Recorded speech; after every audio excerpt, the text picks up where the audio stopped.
கர்த்தருடைய பரிசுத்த நாமத்திற்கு ஸ்தோத்திரம். உங்கள் அனைவருக்கும் என்னுடைய புத்தாண்டு வாழ்த்துக்கள். Happy new year. ஜெபத்தோடு இந்த செய்திக்குள்ளே கடந்து செல்வோம்.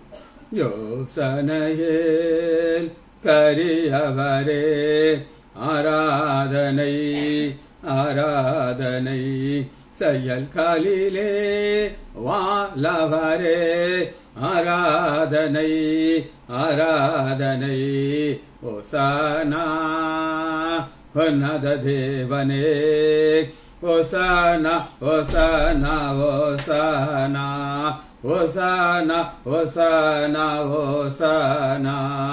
கான்மணி போல் காப்பவரே ஆராதனை ஆராதனை, காலுக்கு போல சுமப்பவரே ஆராதனை ஆராதனை.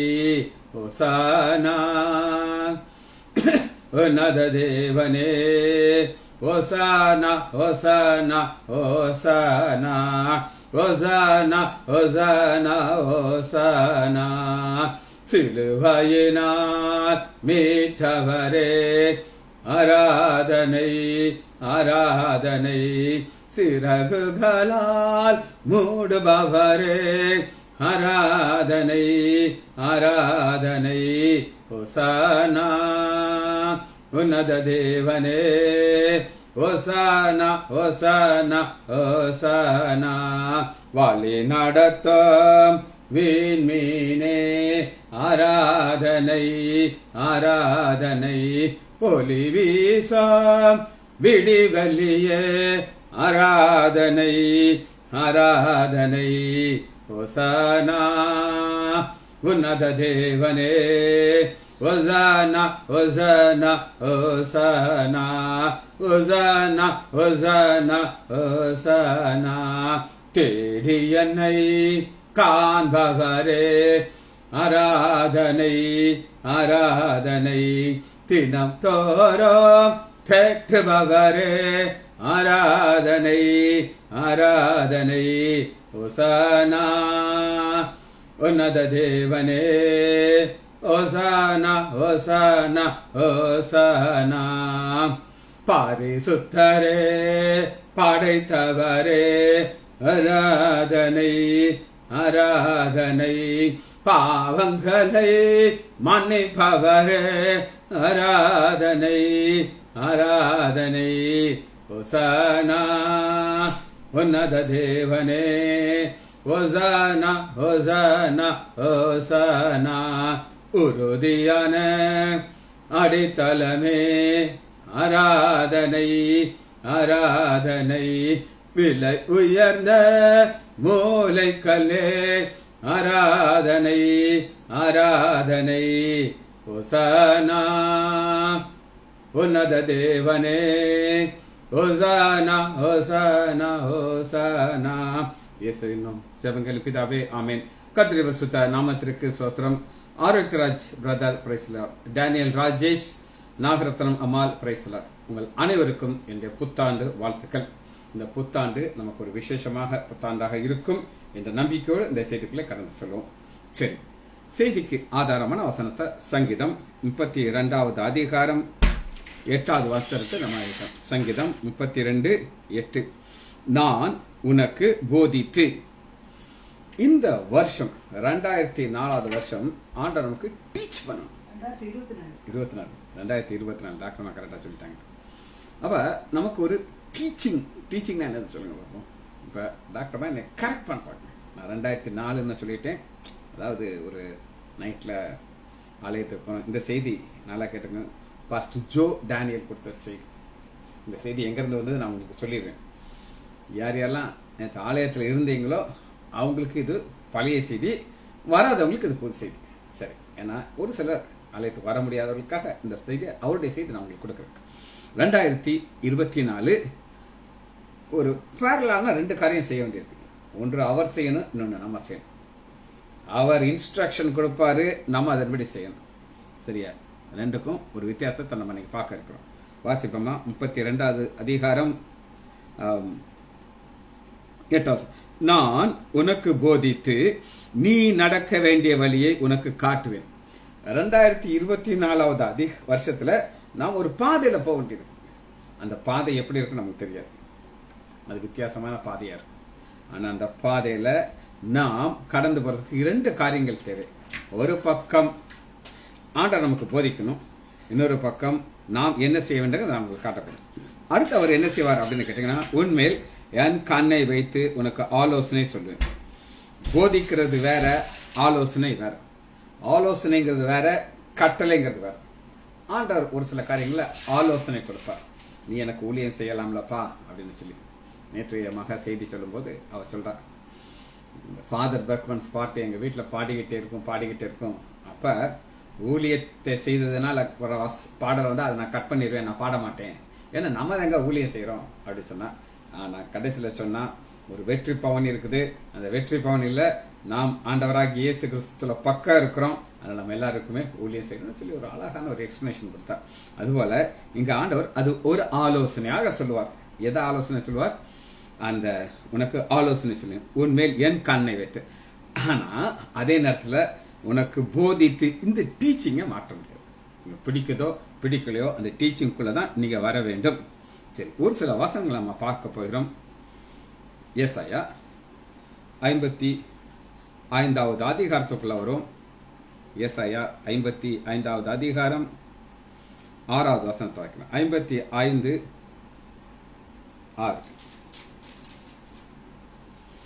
நம்ம செய்ய வேண்டியது என்னங்கிறத இப்ப காட்டப்படும். அவர் நமக்கு போதிக்கிறார், வழி நடத்துகிறார், நம்மேல் அவர் கண்களை வைக்கிறார். இதெல்லாம் அவர் செய்ய வேண்டிய காரியம். நாம் என்ன செய்யணும் தான் மெசேஜ். ஏன்னா இந்த வருஷத்துல நம்ம போன வருஷம் செய்ததுல இன்னும் அதிகமாக அதை செய்ய வேண்டியதுக்கு. கர்த்தரை கண்டறியத்தக்க சமயத்திலே அவரை தேடுங்கள். நாம் தேட வேண்டும். ஒரு நாள் எங்க அண்ணன் டாக்டர் ரஜுலன் ஒரு எமர்ஜென்சி மீட்டிங் போட்டார். எமர்ஜென்சி மீட்டிங்ல எல்லாரும் வந்தாச்சு. அப்ப அவர் சொல்றாரு, அதாவது நாங்க 3 பேர் இருக்கோம் அண்ணன் தம்பி, நாம் இன்னும் அதிகமாக உழைக்க வேண்டும் அப்படின்னாரு. நான்லாம் அப்படி உட்கார்ந்து கேட்டுக்கிட்டு இருக்கோம், பெரியவர் என்ன சொல்றாரு. நம்ம குடும்பத்துல முக்கியமான சில செலவுகள் வரப்போகிறது. அந்த செலவுகளுக்காக நம்ம என்ன சொல்லணும், இன்னும் கடினமாக வேலை பார்க்கணும். ஒரு 5-6 செலவுகளை சொன்னாரு. அது எதுவுமே இன்னைக்கு வரை அது நடக்கல, அந்த செலவு வரவே இல்லை. புரியுதா உங்களுக்கு? ஆனா அவர் இந்த வருஷம் நாம் அதிகமாக கர்த்தரை தேட வேண்டும் அப்படின்னு சொல்ல மாட்டேங்கிறார். அவர் உலக பிரகாரமாக இருக்கிறாரு. இந்த உலக பிரகாரமா அவர் சொல்ற ஆலோசனை என்ன அப்படின்னு கேட்டீங்கன்னா, துட்டு நிறைய சம்பாதிக்கணும், நம்ம இந்த ஆஸ்பத்திரியில் நம்ம இன்னும் நிறைய சேர்க்கணும், இன்னும் நிறைய உழைக்கணும்னு உழைச்சது எங்க போகணும் எனக்கு தெரியாது. ஆனா இந்த 2024 நாம் செய்ய வேண்டிய காரியத்தை ஏசாயா 55வது அதிகாரம் 6 கர்த்தரை கண்டடையத்தக்க சமயத்தில் அதுங்க கர்த்தரை கண்டடையத்தக்க சமயம். சரி, உங்களுக்கு ஒரு சம்பவத்தை நான் சொல்றேன், அப்ப இந்த வாசனை உங்களுக்கு புரியும். கண்டடையத்தக்க சமயம்னு ஒண்ணு இருக்கு. இந்த சம்பவத்தை சொன்னது சாம் ஜபத்ரே ஐயா அவர்கள். அவருடைய கேசஸ் நிறைய கேட்டிருக்கிறேன். அவருடைய ஆரம்ப கால ஊழியத்துல மலேசியாவுக்கு ஒரு அழைப்பு அவருக்கு வந்துச்சு, மலேசியால போய் செய்தி கொடுக்கறதுக்கு. ஆனா அந்த மலேசியால உள்ள மக்கள் சொல்லியிருக்காங்க, ஐயா இந்த எங்க சபை ரொம்ப ஏழை சபை ஐயா, நீங்க வர்றதுக்கும் எங்களால காசு கொடுக்க முடியாது, ஃபிளைட் டிக்கெட்டுக்கு நாங்க வர்றதுக்கு நாங்க உங்களுக்கு டிக்கெட் போடுறோம், எங்களுக்கு நாங்க துட்டு சேர்த்து வச்சிட்டோம், திரும்ப போறதுக்கு எங்கள்கிட்ட காசு கிடையாது, நாங்க எங்களை தங்க வைக்கிறோம், எங்கள்கிட்ட இடம் கிடையாது, நாங்கள ரொம்ப ஏழைகள், நீங்க வருவீங்க அப்படின்னு சொல்லி. அவருக்கு ஃபர்ஸ்ட் டைம் போறாரு மலேசியாவுக்கு.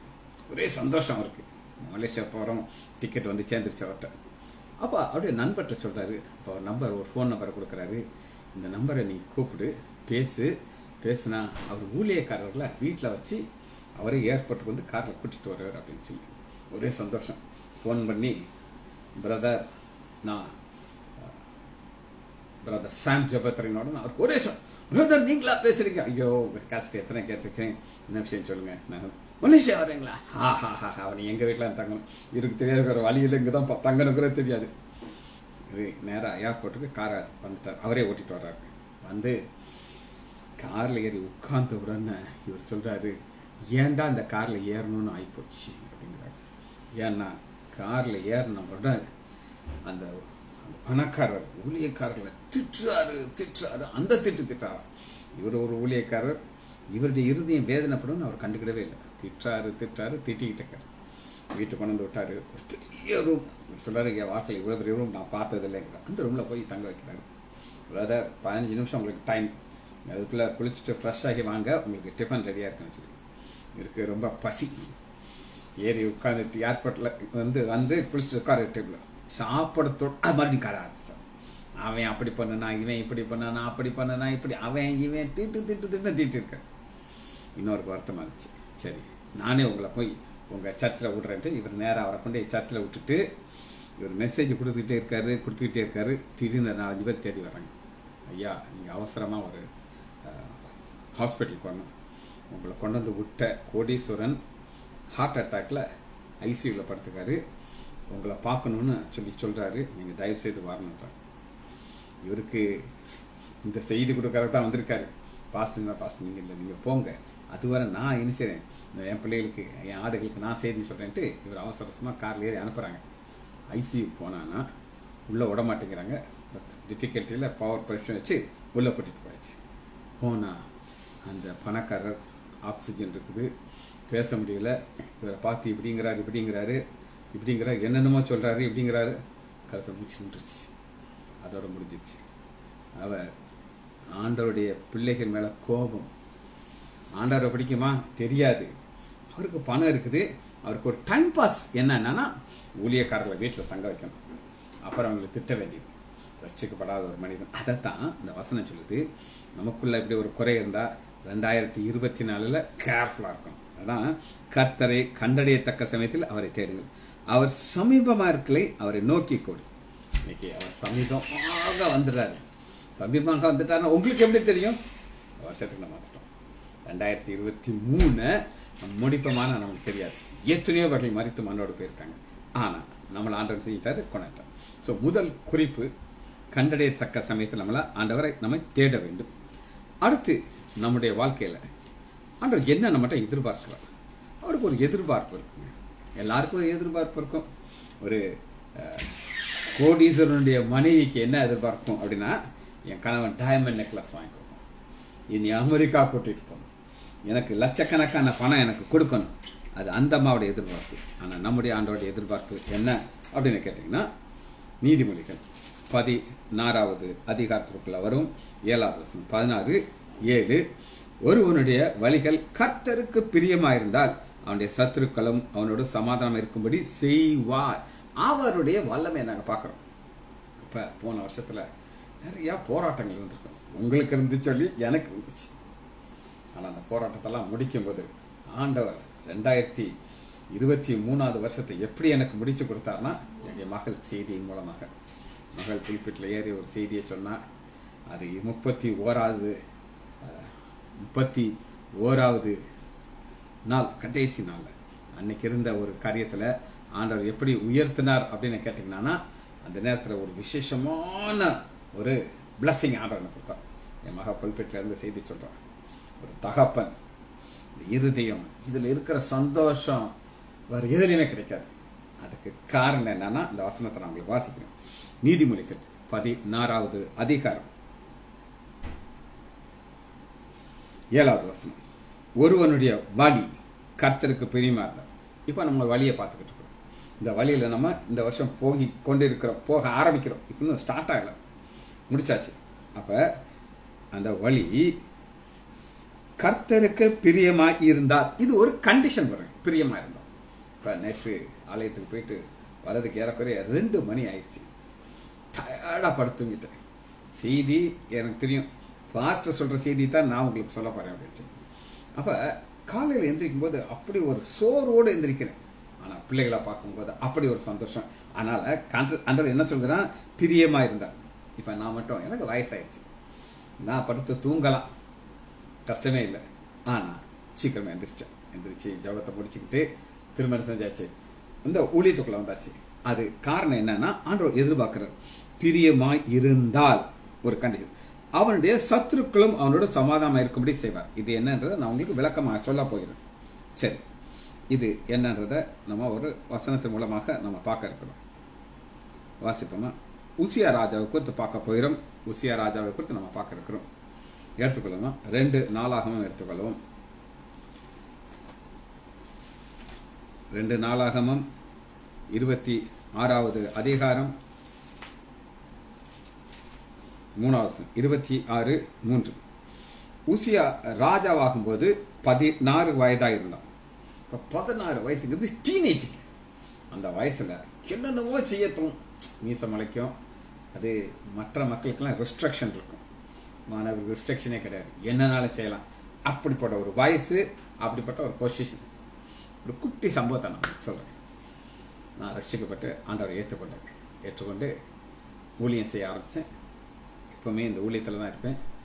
பேருக்கு தான் இந்த உலகத்தில் வாழ்கிறேன், ஆனால் ஆண்டவரோடு வாழ்ந்து கொண்டே இருப்பேன். அப்படி ஒரு வாழ்க்கையை வாழ்ந்துட்டு இருக்கும்போது என்னுடைய பழைய ஃப்ரெண்ட், முந்தி காலத்துக்கு உள்ள பையன் ஒருத்தன் வர்றான். வந்து என்கிட்ட உட்காந்தான். டாய் அப்படிங்கிறான். சொல்லுங்க அப்படின்னு. ஏண்டா நீ லூஸா அப்படின்னு கேட்டான். நீ லூசுன்னு ஆகலை அப்படின்னு சொன்னேன். இல்லை, நீ பைபிளை தூக்கிட்டு அழியிருந்து கேள்விப்பட்டேன். இல்லை, நீ மக்கா, நீயே உனக்கு எவ்வளவு காசு இருக்கு, என்ன புகழ் இருக்குது, உனக்கெல்லாம் இருக்கிற தகுதிக்கு நீ என்னமோ செஞ்சு இந்த ஊரே உலகத்தை ஒரு ஆட்டிடலாம்டா. ஏன்னா பைபிள் ஏசுப்பான்னு சொல்லிட்டு இருக்க அப்படின்னு சொல்லி நான் அவன்கிட்ட சொன்னேன். எங்க வேறு ரொம்ப நாளைக்கு என்னை பார்த்து நான் எல்லாம் நீ சொல்ற இந்த கலக்கிறதெல்லாம் கலக்கி முடிச்சுட்டு தான் நாங்கள் உட்காரு. இப்போ எனக்கு இருக்கிற சமாதானம் உனக்கு தெரியாது, நான் எவ்வளவு சந்தோஷமா இருக்கேங்கிறது உனக்கு தெரியாது. நீ பைபிளை தூக்கு, நீ ஆண்டவரை ஏற்றுக்கொள், அப்பதான் தெரியும். விட்டு ஓடனா இன்னைக்கு வர திரும்ப வரல. காரணம் என்ன அப்படின்னு கேட்டீங்கன்னா, சத்துருக்களை ஆண்டவர் சமாதானமாக கொண்டு வர்றதுக்கு அவருக்கு வல்லமை இருக்கு. 16 வயதுல என்ன செய்றாரு? 52 வருஷமாக எருசலேமிலே அரசாண்டார்.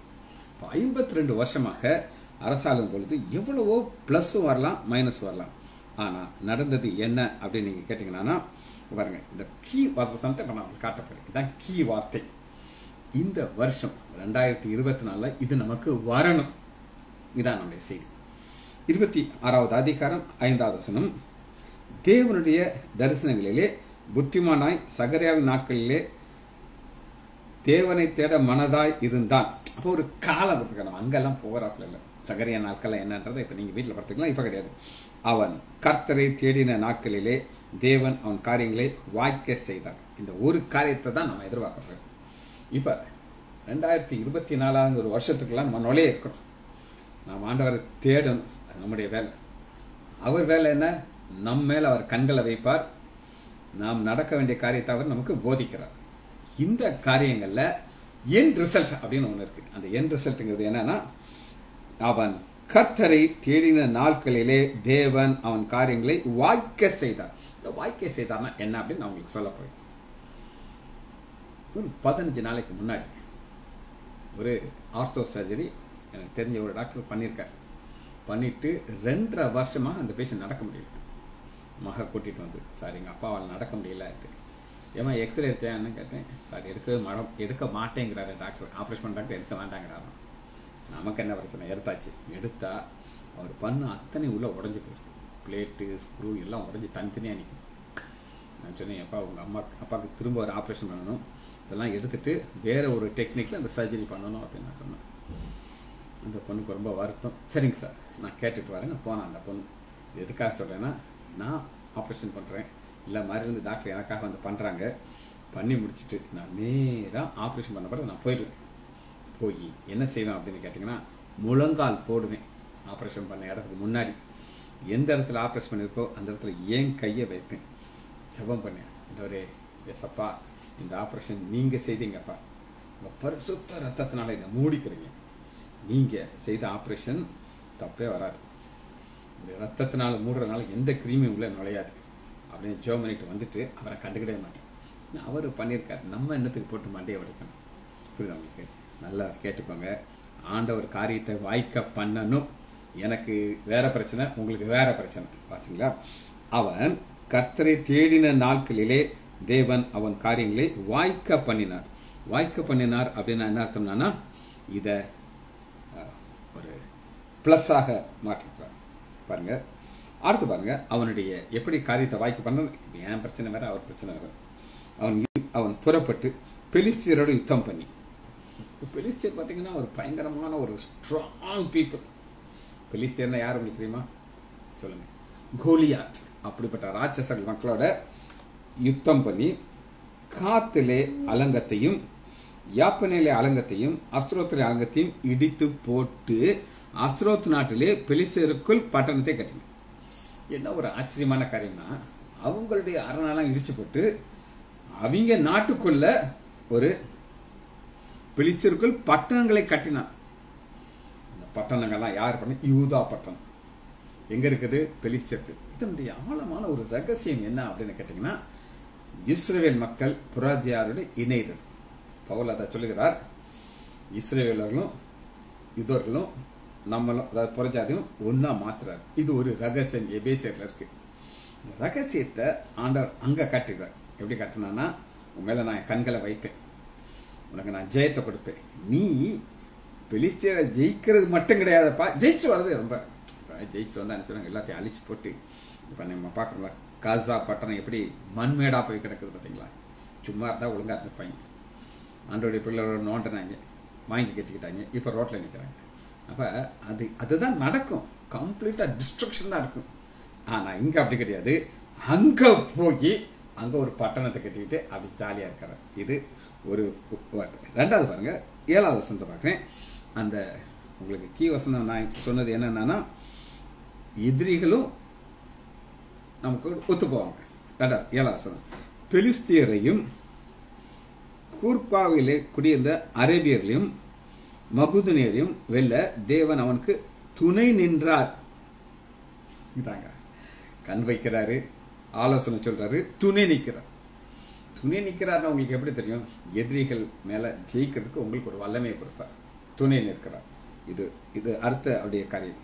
அடுத்து பாருங்க 8வது, அம்மோனியர் உசியாவுக்கு காணிக்கையை கொடுத்தார். அம்மோனியர்கள் எவ்வளவு ஒரு ஸ்ட்ராங் பீப்புள்னா, அவங்க காணிக்கை கொடுக்கறாங்க, கப்பம் கட்டுறாங்க. அந்த அளவுக்கு ஆண்டவர் அனுகூலமான துணையாக இருக்கிறார். எதிரிகள் எல்லாருக்கும் நினைச்சாரு, அவங்களாம் நினைச்சாங்க இதெல்லாம் கொடுக்கறாங்க. காரணம் என்ன அப்படின்னு கேட்டீங்கன்னா, ஆண்டவர் ஒரு விசேஷமான கரத்தை உசியா மேல வைக்கிறார். வைக்கிறதுனால இதெல்லாம் ஒரு பிளஸ். என்னது? பிளஸ். சரி, அடுத்த பார்ப்போம்.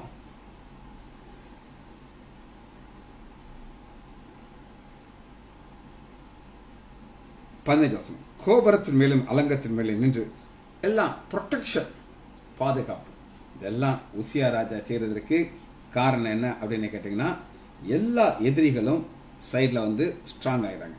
தேடும்போது கிடைக்கிற ஆசீர்வாதத்தை திரும்ப வசனத்தை வாசிச்சுட்டு அடுத்த குறிப்புக்குள்ள நம்ம போக இருக்கிறோம். நீதிமொழிகள் 16வது அதிகாரம் 7வது வசனம், 16:7.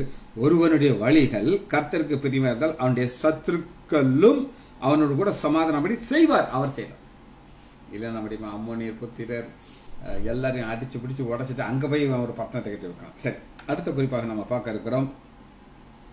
உபாகமம் 4வது அதிகாரம் 29வது வசனம்.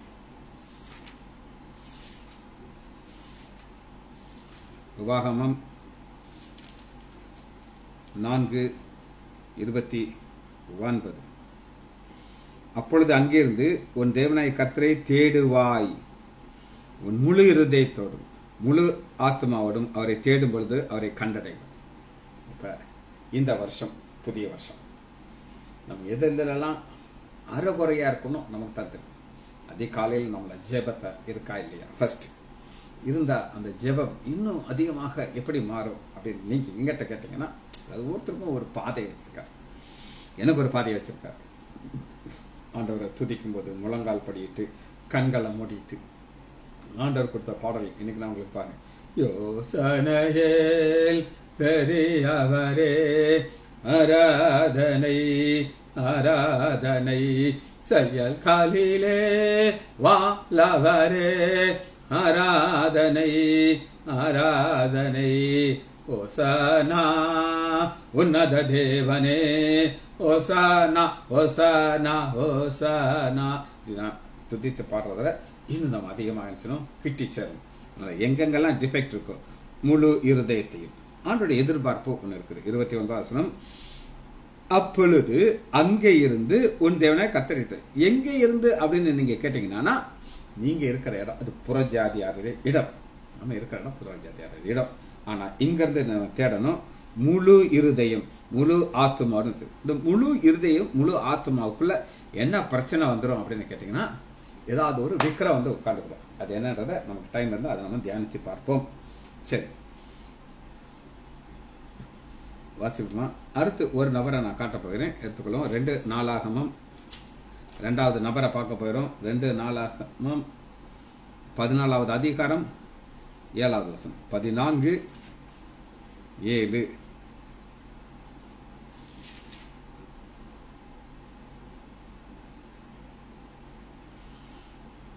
இது யாருன்னா ஆசா.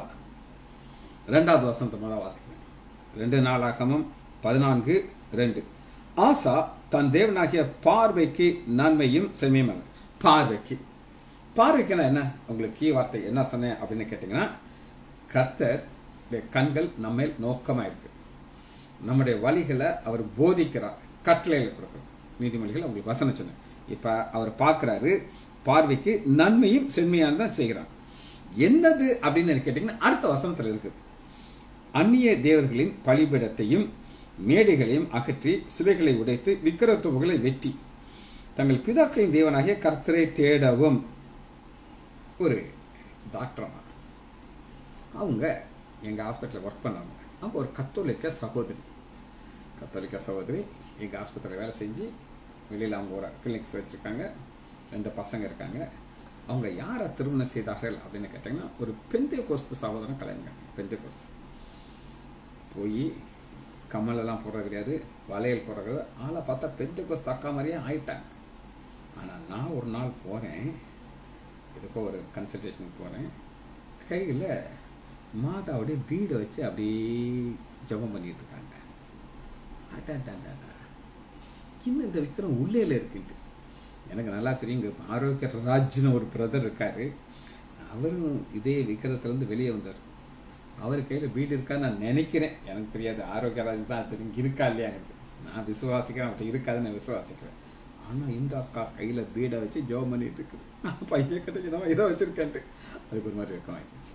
இதுக்காக இதை சொல்றேன் அப்படின்னு கேட்டீங்கன்னா, உங்க இருதயத்திற்குள்ள ஆண்டவர் மாத்திரம் இருக்கணும். அந்நிய தேவர்களையும் பலிபீடங்களையும் மேடைகளையும் அகற்றி சிலைகளை உடைத்து விக்கிரகங்களை வெற்றினான். தங்கள் பிதாக்களின் தேவனாகிய கர்த்தரை தேடவும் நியாயப்பிரமாணப்படி செய்யவும் யூதாவுக்கு கற்பித்து எல்லா விக்கிரங்களையும் திருப்பித்தான். அப்பொழுது அவனுக்கு முன்பாக ராஜ்யம் அமெரிக்கையா இருந்தது.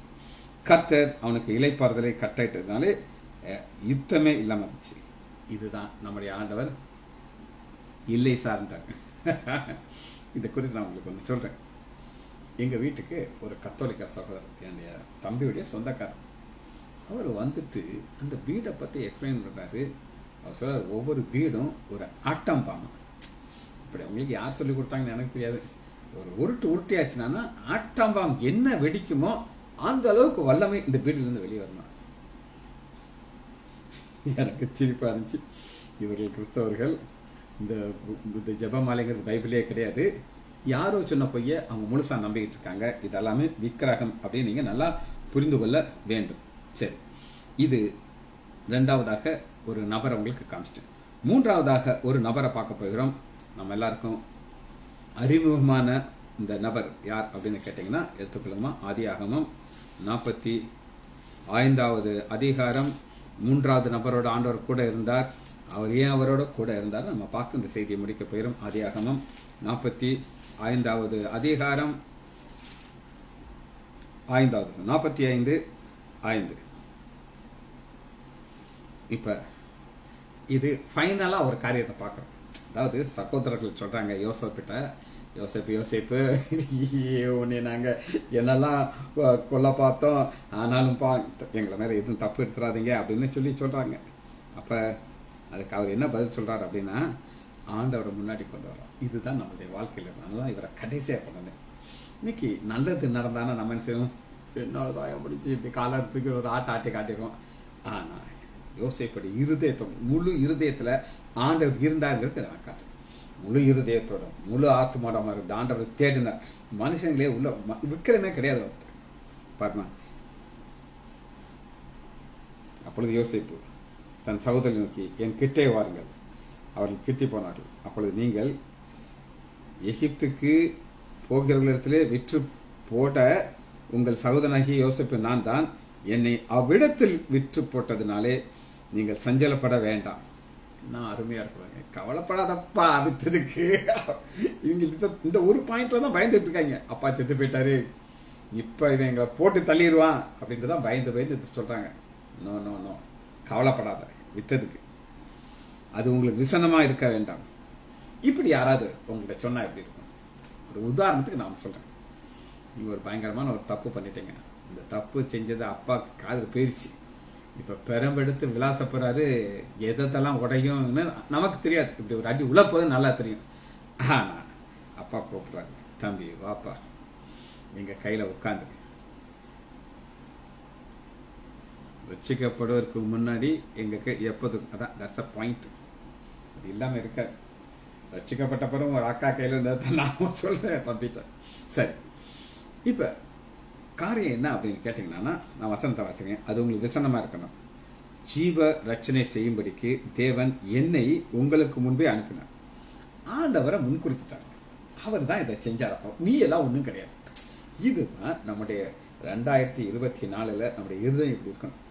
உங்களை யாராவது குற்றப்படுத்துவாங்க, படுத்திட்டு தான் இருப்பாங்க, அது சந்தேகமே இல்லை. குற்றப்படுத்தலைன்னா நீங்க எங்கேயோ ராங் பொசிஷன்ல உட்கார்ந்துட்டு இருக்கீங்க. குற்றம் வரும், வேதனை வரும். ஆரோக்கியராஜுடைய அப்பா திட்டுறதெல்லாம் எனக்கு தெரியும். எனக்கு ஏன் முன்னாடியே திட்டிருக்காரு இவர். ஆனாலும் வைராக்கியம் நினைக்கிறார். அதுக்குரிய ஆசீர்வாதத்தை ஆண்டவர் அவர் கொடுப்பார். அதனால இந்த காரியத்துல என்னை உங்களுக்கு முன்பாக அனுப்பினார். முன்பாக அனுப்புறதுக்கு காரணம் என்னன்னா, இவருடைய வாழ்க்கையில முதலாக தன்னுடைய தரிசனத்தை சொல்றார். தரிசனத்தை சொன்ன உடனே என்ன நடந்ததுன்னா, சகோதரரை பகைத்தார்கள். ரெண்டாவது மறுபடியும் தரிசனத்தை சொல்றாரு, இன்னும் அதிகமாக பகைப்பார்கள். அப்பாட்ட சொல்றாங்க, அப்பா சொல்றாரு கடிந்து கொள்கிறார். இதெல்லாம் பாதை, இந்த வேலை தான் போகணும். அதுக்கப்புறம் இதோட மோசமானது என்னன்னா, குழியில தூக்கி போட்டாங்க, கொல்ல பார்த்தாங்க. அதுக்கப்புறம் அந்த எகிப்துக்கு போகிற வியாபாரி கையில வித்துப்பட்டாங்க. இந்த பாதைகளை போகும்பொழுது அவருடைய இருதயத்துல கோபம் இல்லை, வைராக்கியம் இல்லை, ஒண்ணுமே இல்லை. இன்னொரு வசனத்தை வாசிப்போம் உங்களுக்கு. சங்கீதம் 105வது அதிகாரம், சங்கீதம் 105:4. கர்த்தரையும் அவருடைய வல்லமையும் நாடுங்கள், அவர் சமூகத்தை நித்தமும் தேடுங்கள். என்ன நம்ம தேடணும் அப்படின்னு கேட்டீங்கன்னா, ஒரு சின்ன உதாரணம் சொல்றேன். நீங்க ரூபா பணம் எண்ணிட்டு இருக்கீங்க, ஒரு காயின் கீழே விழுந்துருச்சு. நம்ம அதை எவ்வளவு கஷ்டம், நான் தேடுவேன். இந்த காயின் சின்ன காயினா தான் நான் தேடுவேன். என்னுடைய சொந்தக்கார ஒரு பையன் இருக்கான், பெரிய கோடீஸ்வரன். பெரிய கோடீஸ்வரன், மக்கா பெரிய கோடீஸ்வரன். இங்கிலாந்துல சொத்து வச்சிருக்கான். நமக்கு இங்கேயே சொத்து இருக்கிறது யோசனையா இருக்குது. அவன் என்கிட்ட சொல்லுவான், மாமா நான் எந்த ஹோட்டலுக்கு போனாலும் காயினை நான் எடுக்க மாட்டேன். காயின் எவ்வளவு காயின் சேர்ந்துடும் அந்த இடத்துல வச்சுட்டு வந்துடுவேன். ஏன்னா அது வெயிட்டா இருக்கும்ல மாமா. பாவி வெயிட்டா இருக்கும், அது காசு தானப்பா, வெயிட்டா இருக்கும் மாமா. நான் ரூபா மட்டும் தான் என் பர்ஸ்ல வச்சிருப்பேன், கார்டு வச்சிருப்பேன், டாலர் வச்சிருப்பேன், எல்லாமே நம்ம பர்ஸ்ல வச்சிருப்பேன். பர்ஸ் மட்டும் பத்திரமா வச்சிருப்பேன். இவன் காயினை வேண்டான்னு விட்டுட்டு போயிடுவாரு. நான் ஒரு எந்த காயினா இருந்தாலும் கீழே வந்து தேடி கிடைக்கிறவர் எனக்கு சமாதானம் இருக்காது. நீங்களும் அப்படித்தான் இருப்பீங்கன்னே, நான் அப்படி நான் ஒரே கேட்டகரி. ஆனா ஆண்டர் எதை தேடணுங்கிறா, காயினை தேடணுங்கிற சொல்ல மாட்டேங்க. 105:4 கர்த்தரையும் அவர் வல்லமையும் நாடுங்க. வல்லமைனா என்ன அப்படின்னு கேட்டீங்கன்னா, நேற்று கடைசி செய்தி என் மகா புல்பிட்டில் இருந்து சொல்றேன். நான் தகப்பனார், அந்த பரிசுத்தாவினுடைய வல்லமை என்னால் உணர முடியும். செய்தி சொல்லிக்கிட்டு இருக்கா. அப்படி அந்த வல்லமையை என்னால் உணர முடியும். நான் நினைச்சேன், இந்த வருஷம் முடியும் போது ஆண்டவர் ஒரு பெரிய கிஃப்டை கொடுத்துட்டாரு. அடுத்து என்னாச்சு உங்களுக்கு நான் சொல்றேன். வத்சலா என்னுடைய தம்பி மனைவி, அவ வீடியோவில் அதை எடுத்துக்கிட்டே இருக்கா. ஏதாவது இவ சொன்ன செய்தியை ஃபுல்லாக எடுக்க முடியல, சில பிட்டா எடுத்து அதை ஃபேமிலியில் போட்டான். எங்கள் அண்ணன் ரஜுரன் லைஸ் சென்டர் அதை கேட்டுட்டு அப்படி அவருக்கு ஒரு சந்தோஷம். இந்த ஃபோன் பண்ணி, இதை டீனா சூப்பராக செய்தி சொல்லியிருக்காங்க. எங்கள் மது அண்ணி சொல்லியிருக்காங்க, என் முன்னாடி தவந்துக்கிட்டு இருந்த பிள்ளை, என் முன்னாடி பெரியம்மான்னு என்னை கூப்பிட்டுட்டு இருக்க பிள்ளை இப்போ முக்காடு போட்டுட்டு புல்பெட்டிலேருந்து செய்தி சொல்கிறான். இது எவ்வளோ பெரிய ஆசீர்வாதம். அவன் இறங்கி வர்றா. எங்கள் பாஸ்டருடைய மனைவி, பாஸ்டர் அம்மா சொல்கிறாங்க, என் மனைவிட்ட எவ்வளோ சூப்பராக பிள்ளையை வளர்த்துருக்கீங்க. இது எங்கள்னால கிடையாது, நாங்கள் என்னத்த பிள்ளையை வளர்க்க முடியும்.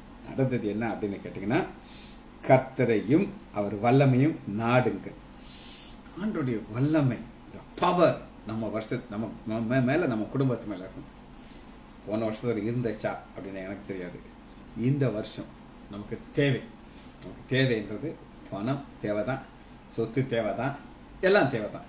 எல்லாத்தையும் விட நாம் எதை தேடணும் அப்படின்னு கேட்டீங்கன்னா, கர்த்தரையும் அவர் சமூகத்தையும் தேடுங்க.